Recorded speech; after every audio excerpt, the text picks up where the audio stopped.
So, hi there, hope you're doing great. My name is Vikas and I welcome you to the Career Hustle channel.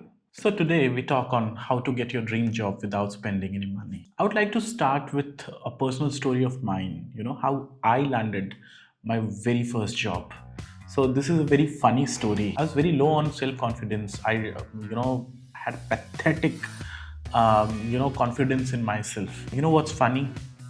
I landed a job even after having such low confidence. To your surprise, after that job, after some 2 to 3 months, I asked that person who was my boss that why did you selected me even after doing so pathetic in the interview.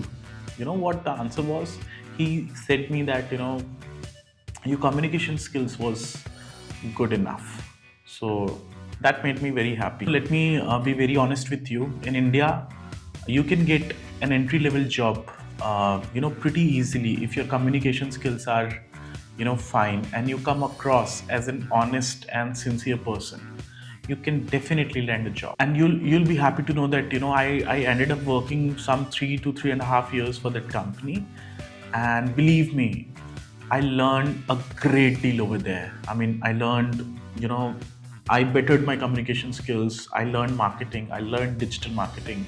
I learned how to give presentations, how to make good PowerPoint presentation, good pitches, innumerable stuff I learned in those 3.5 years. To this day, I thank the person who had selected me. You see, it can really be very, very frustrating if you don't have a job in your hand, and rejections post interview can really be very frustrating, and it can hamper your confidence and self esteem.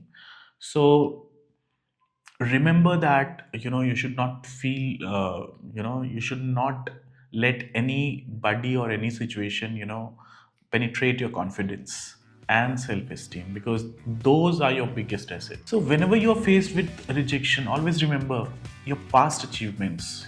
What have you done? Even small achievements in your school days, in your college days, you can land upon that, and you can remember your past achievements. This can definitely help you while you are low on confidence. Now let's talk on building world-class resume. See, your resume is the number one single piece document which is of the greatest essence.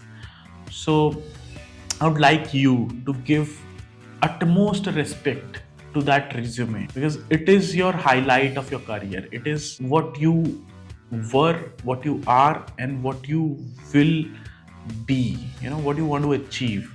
So spend a lot of time on your building your resume. Once you've made your resume, sending the same resume to every other recruiter, that's a big mistake. You have to learn to tweak your resume as per the job description of that very position. Why do I say this? Because for a single job there can be thousands and thousands of applications, thousands of resumes.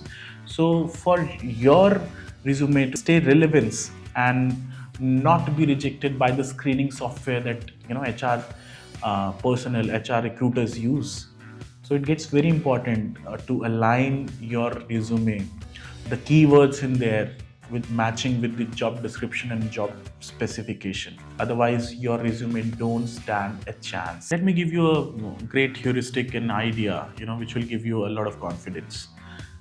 There is no such thing as a perfect candidate. Nobody is perfect, nobody. Even if today Elon Musk comes and he says that I'm an expert in building businesses, then I'm sorry, you're not an expert. It's just that you were at the right place at the right time.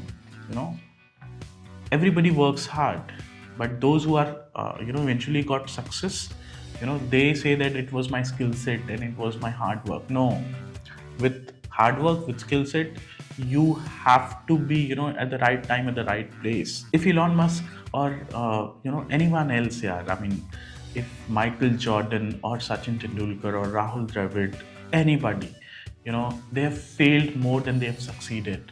But it's just that going to my previous point of trial and error, so they have tried, way more than the general public, and that is the reason why they have succeeded more than the general public. So always remember, there's no perfect candidate for any job, and there are really no experts. as you now know that there is no perfect candidate, this can help you in this way. You know, if you see any job in LinkedIn, in Naukri or Indeed or any other platform, and you read the job description of the vacancy, and if you think that you match even 40 to 45 to 50% of the job description, then I suppose you should apply for that position. Don't worry about the things that you don't know or the skill set that you don't have. You can always learn the balance of the skills, the balance of the stuff, on the job. I've seen this with my eyes. Many of the candidates, what they do is they see that out of the 10 points, they don't fit in just two and they don't apply for the job. That is not the right strategy. If your skill set, if your experience matches, with even 45% of the job description or job specification, you should go ahead and apply to the position. All right. Now, coming to interviews, let's stick to the basics first. Listen carefully, understand the question asked by the interviewer. A lot of time, what happens is we don't care about the question, we don't care about listening to the question, and we have not understood the question, and then we reply something altogether very different from what was asked to us. Now this is a very problematic situation to be in. So to avoid this, you have to listen in the questions very carefully. If at all, if you have not understood the question, then what you can do is you can right away ask the interviewer to repeat the question if you have not understood it, and to answer your question slowly and effectively. A lot of times what happens is we are in such a rush that we don't even realize what we are speaking. So it makes a lot of sense to slow down your pitch, and mean what you say, exactly what was asked from you. So this will really help you a lot. Now, since we are living in the age of technology and AI and all that stuff, many times it will happen that you are giving interviews online or in front of the webcam. So it becomes very important to invest in a good web camera. Buy a full HD webcam, so that you look the part, whether online or offline. The point here is to look your absolute best. I would go to the length of saying that you should look even better in a job interview than your wedding day. That's because it has the power to change your life financially and otherwise. Your motivation, your level of income, your lifestyle basically will be dependent upon how well you do in your interview and how well you negotiate your salary. Now, coming to the point of pronunciation, while applying to various MNCs, you must focus on pronouncing the words carefully, because a couple of mispronounced words can really be the difference, can really make the difference between you being selected and rejected. So keep a point on that. Practice your pronunciations carefully. This will help you a great deal. Now we have talked about the hard skills, soft skills part of the interview. Next coming up is behavioral part, the behavioral questions. So it makes a lot of sense for you to go and read a lot of blogs or specific answers to specific situational question. So it will help you a lot in answering those behavioral questions nicely and precisely. So be smart and read a lot of answers to a lot of personality slash psychology slash behavioral question. It will help you a lot. Now coming to the final point, what care one must take when they're applying or when they are interviewing for a job which is multinational company or a giant corporation, not a small, medium and small scale organization. So there are several factors which you should take care or you should keep in your mind. A lot of HR in the MNCs focus a lot upon whether the candidate that they are interviewing will make a good fit for the team or not.